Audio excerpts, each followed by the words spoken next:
show the anatomy as it was at the time of death. So everything is accurate. There's no rendering done. Since the cadaver was flash frozen, there were scans that were taken of the cadaver itself, and then from there you can see the anatomy as it was at the time of death.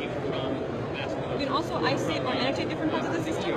So in this case, I can start by removing the skin, removing the skeletal system, and other structures until I'm left with the gastrointestinal system.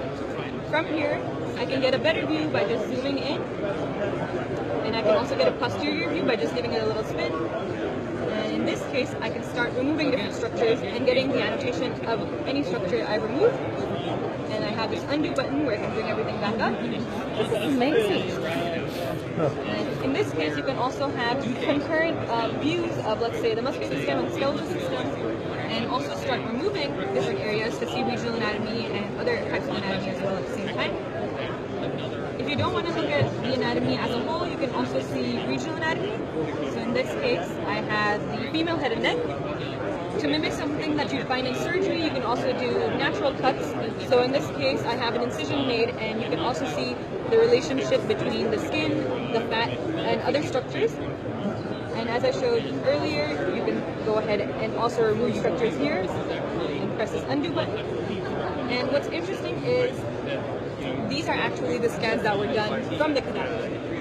So everything you see here is what we saw at 0.6 to 0.8 millimeter thickness. And so each time I turn around, slide through the sections, I can see where it lies And you're not just limited to the head and neck, you also have areas like the brain, large areas like the thorax and the abdomen, all the way down to the leg and foot. And what's most interesting to me is you can load in your own patient CT or MRI scans, and from there you can get a 3D model of what you're seeing. So here we have a post-operative scan of a patient with a brain aneurysm, and this is the actual CT that was provided.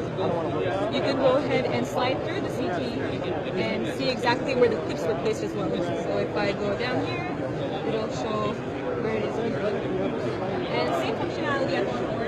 You can go ahead and make a quick cut into the 3D model and see where the clips were placed as well. So it's kind of more intuitive when you see something in 3D, where the clips were placed rather than just focusing on a CT.